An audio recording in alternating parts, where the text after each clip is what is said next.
জবরদস্তিমূলক আদেশে সংবিধান সংস্কার চায় না বিএনপি, আর গণভোটের মাধ্যমে আইন প্রণয়ন হয়ে যাবে না, সংবিধান সংশোধনও হবে না, এজন্য দরকার জাতীয় সংসদ, এমনটাই মনে করেন বিএনপি নেতারা। তারা বলছেন, দেশের সব সমস্যার সমাধান একমাত্র নির্বাচিত সরকারের পক্ষে করা সম্ভব। নারীর প্রতি সহিংসতা ও অসম্মান রোধে রাজধানীর শাহবাগে জাতীয় জাদুঘরের সামনে মৌন মিছিলের আয়োজন করে নারী ও শিশু অধিকার ফোরাম।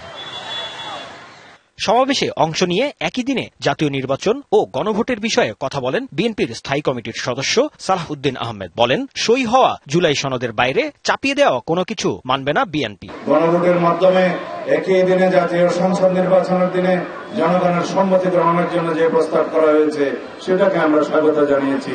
বাংলাদেশে সে জাতীয় সংসদের সার্বভৌমত্ব যাতে ক্ষুণ্ণ না হয় সেজন্য আমরা কোন আরোপিত আইন দিয়ে, আদেশ দিয়ে, যে কোন রকমের জবরদস্তিমূলক প্রস্তাব দিয়ে জাতীয় সংসদের সার্বভৌমত্বকে আমরা হস্তক্ষেপ করাতে দিতে চাই না। এদিকে চট্টগ্রামে এক অনুষ্ঠানে বিএনপির আরেক নেতা আমির খসরু মাহমুদ চৌধুরী বলেন, দেশের সব সমস্যার সমাধান নির্বাচিত সরকারের পক্ষেই করা সম্ভব।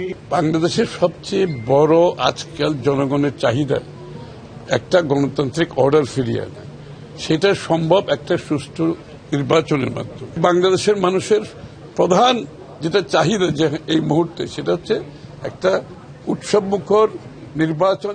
বিএনপির এই নেতা বলেন, ভোট দিয়ে জনপ্রতিনিধি নির্বাচনের জন্য অধীর অপেক্ষায় দেশের মানুষ।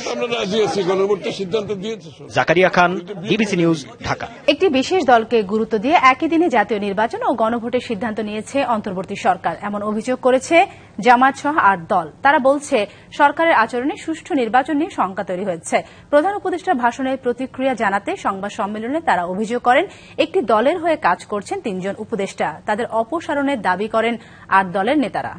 একই দিনে জাতীয় নির্বাচন ও জুলাই জাতীয় সনদ বাস্তবায়নে গণভোট আয়োজনের সিদ্ধান্ত নিয়েছে অন্তর্বর্তী সরকার। এ বিষয়ে প্রধান উপদেষ্টার ঘোষণা নিয়ে বৃহস্পতিবার রাতে বৈঠকে বসে জামায়াত ইসলামী নির্বাহী পরিষদ। আলাদা বৈঠক হয় 5 দফা দাবিতে আন্দোলনে থাকা 8 দলেরও। শুক্রবার রাজধানীর মগবাজারে যৌথ সংবাদ সম্মেলনে জানানো হয় প্রতিক্রিয়া। গণতান্ত্রিক পরিক্রমায় দলগুলোর পক্ষে বক্তব্য রাখেন জামায়াতের নায়েবে আমির ডাক্তার সৈয়দ আব্দুল্লাহ মোহাম্মদ তাহের। বলেন, সরকারের আচরণ নিরপেক্ষ নয়, একটি দলের স্বার্থেই একই দিনে জাতীয় নির্বাচন ও গণভোটের সিদ্ধান্ত নেওয়া হয়েছে। এতে সুষ্ঠু নির্বাচন নিয়ে শঙ্কা আছে। জনগণের স্বার্থ নয়, একটি বিশেষ দলের স্বার্থেই অনেক পরিবর্তনের তার ভাষণ দিয়েছেন এই সরকার। এই দলটির প্রতি নানাভাবে তাদের আনুগত্য অথবা তাদের দুর্বলতা প্রকাশ করেছে। সেটা শুরু হয়েছিল লন্ডনে গিয়ে নির্বাচনের তারিখ ঘোষণা করা। সংস্কার প্রক্রিয়া সহ সরকারের নানা কর্মকাণ্ডের সমালোচনা করে 3 উপদেষ্টার পদত্যাগের দাবিও জানানো হয় সংবাদ সম্মেলনে। সরকারের আচরণ আমাদেরকে এই কথা বিশ্বাস করতে বাধ্য করছে যে এই সরকারের অধীনেও নির্বাচন অবাধ হওয়ার ব্যাপারে আমাদের ভিতরে যথেষ্ট সংখ্যা এবং আস্থাহীনতা তৈরি হয়েছে। কমপক্ষে 3 জন উপদেষ্টা আছে যারা ওনাকে মিসগাইড করতেছে, আমরা তাদের অপসারণ দাবি করছি। আগামী 16 নভেম্বর বৈঠকে বসবেন 8 দলের নেতারা। সেখানে সিদ্ধান্ত হবে পরবর্তী কর্মসূচির বিষয়ে। অনতিবিলম্বে আলাদাভাবে গণভোট করার তারিখ উনি ঘোষণা করবেন, এটা আমরা আশা করি। Rakib Hossain, DBC news, Dhaka. একই দিনে ত্রয়োদশ জাতীয় সংসদ নির্বাচন ও গণভোট আয়োজনের সিদ্ধান্তে মিশ্র প্রতিক্রিয়া দেখা দিয়েছে সাধারণ মানুষের মধ্যে। এতে বিভ্রান্তিতে পড়ার শঙ্কা দেখছেন অনেকে। এজন্য মাঠের বাস্তবতা ও ভোটারদের প্রস্তুতি বিবেচনায় নেওয়ার দরকার বলেও মনে করেন তারা। ফেব্রুয়ারির প্রথমার্ধে জাতীয় নির্বাচনের দিনই হবে গণভোট। 4টি প্রশ্নের হ্যাঁ বা না উত্তর দেবেন ভোটাররা। সরকারের এমন সিদ্ধান্তের পর চলছে নানা আলোচনা। সাধারণ মানুষের কারো কারো মত গণভোটের প্রয়োজনীয়তা নেই, আবার কেউ কেউ বলছেন এর উদ্দেশ্যই পরিষ্কার নয়। গণভোট হয় ওই ভোটের দিনই, এমনি শুনছি কি এটা জানি না। গণভোট বলতে আমরা কিছু বুঝি না, কি একটা বাই করছে শুনতাছি গণভোট। এই গণভোটের কোনো ভিত্তি দেখতেছি না। গণভোট তো এই চলতেই যে গণভোটে তো শেষ করলো, এই গণভোটে তো শেষ করলো, কোনো নিয়ম কানুন আছে? জনমনে প্রশ্ন, যেখানে সুষ্ঠু নিরপেক্ষ নির্বাচন আয়োজনই চ্যালেঞ্জের, সেখানে গণভোট কি সংকট বাড়াবে? শুধু নির্বাচনের যে ঝামেলা, এটাই তো একটা সরকারের জন্য একটু সমস্যা সবসময় আমরা দেখে আসতেছি। আবার সেই সময় যদি গণভোটটা হয় তাহলে এটা একটা অন্যরকম দেখা যাইতেছে। চেয়ারম্যান মেম্বারের ভোট দেয় না, এটাই তো আবার সরকারের ভোটও দেয়, 3টা ভোট একসাথে দেয় না, এটাই তো গণভোট করে। তারা বলছেন একই দিনে নির্বাচন আর গণভোট হলে বিভ্রান্তিতে পড়বেন গ্রামের মানুষ। এ নিয়ে দরকার ব্যাপক প্রচারণা। সরকারকে বুঝাতে হবে কিভাবে গণভোট কোনটা সরকারি ভোট, এমপি ভোট, এসব বুঝাতে হবে তো মানুষকে। গ্রামের মানুষ অনেকেই মূর্খা, যেহেতু ভোট দিতে যায় অনেকে ভেজাল লাগিয়ে দেবে, এই জন্য আমাদের গণভোটটা আগে হওয়া দরকার। এটা সংকটের ভিতরে পরিণত হবে, কারণ একই দিনে একজন প্রার্থী কিংবা একজন ভোটার যে যাবে ভোট দিতে যে ওই তখন উনি হজরবরলের মধ্যে পড়ে যাবে যে আমি এটা করবো না ওটা করব। একই দিনে জাতীয় নির্বাচন ও গণভোট আয়োজনের আগে মাঠ পর্যায়ে বাস্তবতা এবং ভোটারদের প্রস্তুতি বিবেচনা নেওয়া জরুরি বলেও মনে করেন সাধারণ মানুষ। Ariful Islam, DBC news, Dhaka. ত্রয়োদশ জাতীয় সংসদ নির্বাচন ও জুলাই জাতীয় সনদ বাস্তবায়নে গণভোট হবে একই দিনে। এই ঘোষণার পর অন্তর্বর্তী সরকারের প্রধান উপদেষ্টাকে ধন্যবাদ জানিয়েছে বিএনপি। অন্যদিকে সেটির নিন্দা জানিয়ে সিদ্ধান্ত প্রত্যাহারের আহ্বান জামায়াত সহ সমমনা 8টি দলের। তবে সাধারণ মানুষ কি ভাবছে, তাদের প্রতিক্রিয়াই বা কি? দর্শক, এই বিষয়ে আরো জানাতে চট্টগ্রাম থেকে আমাদের সাথে সরাসরি যুক্ত হচ্ছেন সহকর্মী শহীদুল ইসলাম। শহীদুল, জানাবেন যে এই যে একই দিনে গণভোট ও জাতীয় নির্বাচনের আয়োজনের উদ্যোগে সাধারণ মানুষ কি বলছে, বিশেষ করে গণভোটের বিষয়ে তাদের ধারণা ও মতামত কি আমাদের জানাবেন। ত্রয়োদশ জাতীয় সংসদ নির্বাচন ও গণভোট একই দিন হওয়ার সিদ্ধান্ত নিয়েছে সরকার। আমরা এই বিষয়ে একটু কথা বলবো। চট্টগ্রামের জনসাধারণ আসলে গণভোট এবং নির্বাচন যে একই দিন হবে সেই সিদ্ধান্ত, সরকারের যে সিদ্ধান্ত সেই ব্যাপারে আসলে জনসাধারণ কি ভাবছেন। প্রথমে আমরা যেতে চাই ভাইয়ের কাছে। ভাই, সরকার তো গণভোট এবং জাতীয় নির্বাচন একই দিন নেওয়ার সিদ্ধান্ত নিয়েছে, এই বিষয়ে আপনাদের ভাবনা কি বা আপনারা কিভাবে দেখছেন ব্যাপারটা? আসলে গণভোটের মাধ্যমে জুলাই সনদের আইনি ভিত্তিটা খুবই জরুরি। এখন যেহেতু সরকার সিদ্ধান্ত নিয়েছে একই দিনে গণভোট আয়োজন এবং জাতীয় সংসদ নির্বাচন করার, সেই সিদ্ধান্তকে আমি ইতিবাচকভাবে দেখছি। এবং পাশাপাশি আমি মনে করছি এই সরকারের প্রতি যে অনাস্থার সৃষ্টি হয়েছে, সে অনাস্থাটা খুবই দ্রুত সরকার কাটিয়ে উঠবে এবং তাদের কার্যক্রমে সেটা প্রমাণ হবে আশা করছি। ধন্যবাদ আপনাকে। আমরা আরেকজন ভাইয়ের সাথে একটু কথা বলবো। তিনি আসলে ভাই, গণভোট এবং জাতীয় নির্বাচন সরকার থেকে একই দিন নেওয়ার সিদ্ধান্ত নিতে, সেই ব্যাপারে আপনি আসলে কি ভাবছেন? বাংলাদেশের সাধারণ নাগরিক হিসেবে আমি মনে করি গণভোটটা আর একটু আগে হলে আমাদের জন্য ভালো হয়, জাতীয় নির্বাচনটা একটু পরে হোক। কারণ গণভোট আর জাতীয় নির্বাচন একসাথে হলে এদেশের খেটে খাওয়া মানুষ বেশিরভাগই বুঝবে না যে তারা কিসে ভোট দিচ্ছে, তাদের ভোট কি গণভোটে যাচ্ছে নাকি জাতীয় নির্বাচনে ভোটে যাচ্ছে। তারপর ফল কোনটা আগে আসবে, আগে কি গণভোটের ফল আসবে নাকি এরপরে জাতীয় নির্বাচনের, নাকি আগে জাতীয় নির্বাচন ফল এসে সরকার গঠন করে ফেলবে, তারপর আমাদের গণভোটের ফল প্রকাশ হবে। তো এই দেশে খেটে খাওয়া বেশিরভাগ মানুষই যেহেতু খেটে খাওয়া মানুষ, তো আমি মনে করি আগে গণভোটটা হয়ে যাক, তারপরে জাতীয় নির্বাচনটা দেখ। ধন্যবাদ ভাই আপনাকে। আমরা আরেকজন শিক্ষার্থীর সঙ্গে কথা বলবো, যিনি আসলে এবারই প্রথম ভোট দিবেন। ভাই, গণভোট এবং যে জাতীয় নির্বাচন একই দিন নেওয়ার সিদ্ধান্ত নিয়েছে সরকার, সেই বিষয়ে আপনারা মানে কি ভাবছেন বা যৌক্তিকতাটা কতটুকু মনে করছেন? জি, আমি মনে করছি গণভোটটা যদি নির্বাচনের দিনই হয় তাহলে এটা বাংলাদেশের সার্বিক পরিস্থিতির বিবেচনা এটা ভালোই হবে। কারণ একই সাথে অ্যারেঞ্জমেন্টের একটা ব্যাপার আছে, যে আর গণভোট আর জাতীয় নির্বাচন যদি একসাথে হয় তাহলে সেটা একসাথে হয়ে যাবে। আর যদি এখানে একটা অ্যারেঞ্জমেন্টের ব্যাপার আছে, আর আমি সরকারের কাছে অনুরোধ করব যেন গণভোটের ফলাফলটা জাতীয় নির্বাচনের ফলাফলের আগেই গণভোটের ফলাফলটা দিয়ে দেয় তারা। ধন্যবাদ আপনাকে। শুনছিলেন চট্টগ্রামের জনসাধারণ আসলে বলছেন, কেউ বলছেন যে গণভোটটাই আগে হওয়া উচিত, আবার কেউ বলছেন না সবই ঠিক আছে, সরকারের সিদ্ধান্তকে তারা স্বাগত জানিয়েছেন।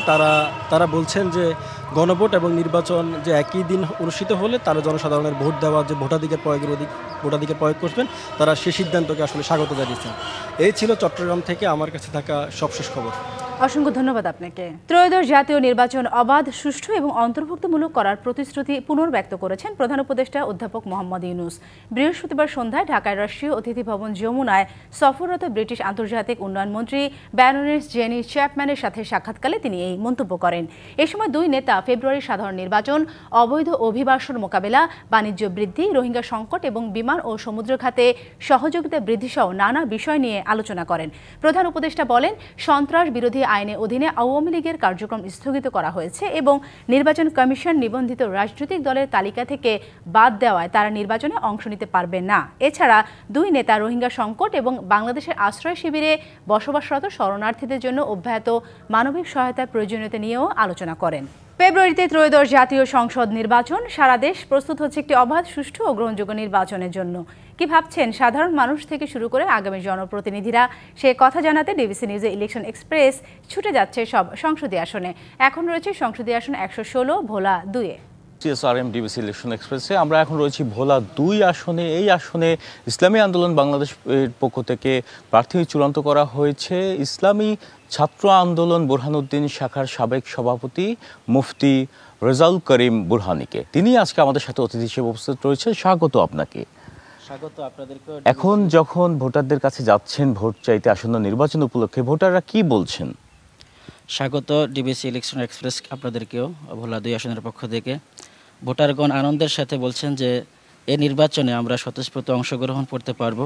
বিগত দিনে আমরা ভোট চাইতে পারিনি, কিন্তু এখন যখন চেয়েছি তারা স্বতঃস্ফূর্তভাবে আমাদের অগ্রিম কোলাকুলি করছেন এবং বলছেন যে আগামী নির্বাচনে ইসলামের পক্ষে আমাদের অঙ্গীকার থাকবে, ভোট থাকবে। তারা কি কি প্রত্যাশা করছেন উন্নয়নের ক্ষেত্রে এই অঞ্চলের? উন্নয়নের ক্ষেত্রে এই জনগণের দাবি হচ্ছে দীর্ঘ সময় ভোলা জেলার ভাঙ্গন, নদী ভাঙ্গন, মেঘনা এবং তেতুলিয়া নদীর ভাঙ্গন প্রতিরোধে যে ব্যবস্থা, স্থায়ী টেকসই বাঁধ নির্মাণ যেন করা হয়। ভোলার গ্যাস যেন ভোলাতে ইউটিলাইজ সঠিকভাবে করা হয় এবং এই গ্যাসের মাধ্যমে যে বিদ্যুৎ উৎপন্ন হয় সেটা সঠিকভাবে করা হলে 24 ঘন্টায় বিদ্যুৎ ভোলা সরবরাহ থাকবে এবং বাহিরেও এটা সাপ্লাই করা যাবে। এবং ভোলা একটি মেডিকেল কলেজের খুব প্রয়োজন, স্বাস্থ্যসেবার মান উন্নয়নের জন্য প্রয়োজন, রাস্তাঘাট এবং অন্যান্য অনেক চাহিদা তাদের রয়েছে। তারা এতদিন তাদের আশাব্যঞ্জক অথবা যা আশা করছিলেন এমন নেতৃত্ব খুঁজে পাচ্ছিলেন না, কাছে পাচ্ছিলেন না। আমাদের কাছে পেয়ে তারা আবেগ আপ্লুত হয়ে অনেক কথাই বলেছেন, আমাদের আশা করছেন। আমরা দেখছি যে পিআর পদ্ধতি সহ যে 5 দফা দাবিতে আপনারা আজকেও অনেক স্থানে বিক্ষোভ সমাবেশ করেছেন। যদি এটি নির্বাচনের আগে মেনে নেওয়া না হয় তাহলে আপনারা কি পদক্ষেপ নেবেন? এটি নির্বাচনের আগে মেনে নেওয়া না হলে আমাদের সেন্ট্রালি আমির পীর সাহেব রেজাউল করিম ওনারা সিদ্ধান্ত নেবেন। তবে আমাদের এখন মাঠের যে পরিবেশ আমরা দেখছি, এই গভর্নমেন্টের অধীনে সুস্থ নির্বাচন হওয়ার সম্ভাবনা নেই বললেই চলে। কেন সম্ভাবনা নেই? কি দেখছেন আপনারা? আমরা দেখছি লেভেল প্লেইং ফিল্ড এবং প্রশাসনের নিরপেক্ষতা এবং আমাদের যে পিআর পদ্ধতির দাবি ছিল, উদীয়মান দৃশ্যমান বিচারের সংস্কারের কথা ছিল, এই বিষয়গুলো সব পিছনে পড়ে গিয়েছে। আমরা তাদের থেকে আশা করতে পারছি না এবং এই গভর্নমেন্ট আসার পরেও অসংখ্য মানুষ হত্যা গুমের শিকার হয়েছে। এর নির্দিষ্ট কোনো বিচার এবং সুষ্ঠু তদন্ত হয়েছে প্রতিবেদন এসেছে, এটা আমরা দেখতে পাইনি। এজন্য আমরা খুব হতাশা প্রকাশ করছি। আপনারা ইসলামী জোট গঠন করতে চাচ্ছেন, মানে আসন যে সমঝোতার বিষয়টি সামনে আসছে, সেক্ষেত্রে আপনারা দলের থেকে কি প্রাধান্য দিবেন? আপনাদের দলের থেকে? আমাদের দলের থেকে সৎ, যোগ্য এবং ইসলাম, দেশ ও মানবতার পক্ষে যাকে অধিক যোগ্য মনে হয়, পীর সাহেব চরমনের নেতৃত্বে এমন ব্যক্তিদেরকেই আসন সমঝোতায় প্রাধান্য দেওয়া হবে। সেক্ষেত্রে এই আসন যদি পীর সাহেব চরমনাই আমাকে ছাড়া অন্য কাউকে প্রাধান্য দেন, সেটা আমরা মেনে নেব এবং সেখানে ভোট দেব। অথবা আমাদের কেউ যদি প্রাধান্য দেন অন্য দলের উপরে, আমরা সেখানে সকলকে নিয়ে একত্রে কাজ করার, উন্নয়ন করার চেষ্টা করব।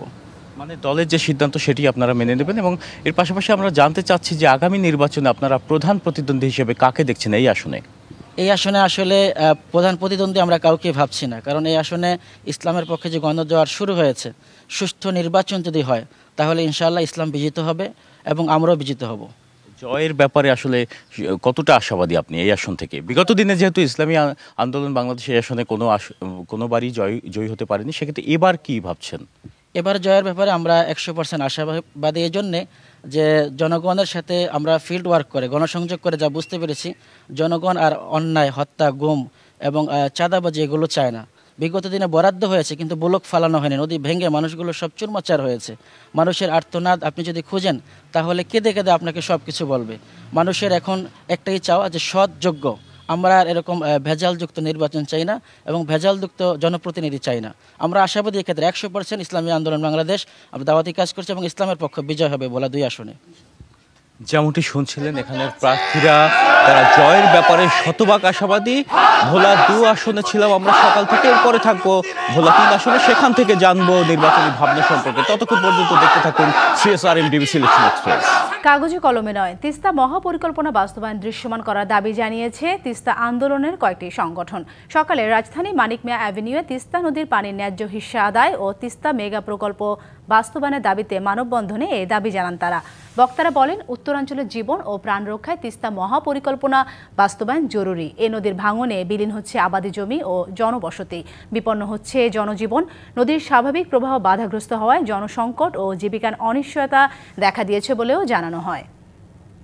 যে অন্তর্বর্তীকালীন সরকারের সময়ে আমরা তিস্তা মহাপরিকল্পনা বাস্তবায়ন চাই। জনগণের কণ্ঠস্বরের সাথে একাত্মতা ঘোষণা করে এটাকে স্বীকার করে নিয়ে এটা বাস্তবায়নের জন্য প্রয়োজনীয় পদক্ষেপ নিন। আমরা তিস্তা পরে 48 ঘন্টা অবস্থান করেছিলাম, আমরা মশাল প্রজ্বলিত করেছি, আমরা প্রধান উপদেষ্টা বরাবর স্মারকলিপি দিয়েছি। আজকে আমরা ঢাকার মানিক মিয়া এভিনিউতে লালমনিরহাট জেলা সমিতির মাধ্যমে এত বিশাল মানববন্ধন করেছি। এরপর আমরা গোটা রংপুরকে স্তব্ধ করে দেব, এই কর্মসূচি আমাদের আছে। ডিবিসি সংবাদে এই ছিল এখনকার মতো। ডিবিসি নিউজের সংবাদগুলো পড়তে ভিজিট করুন dbcnews.tv আর ভিজিট করুন ডিবিসির ফেসবুক পেজ এবং ইউটিউব চ্যানেল। ডিবিসির সঙ্গে থাকুন।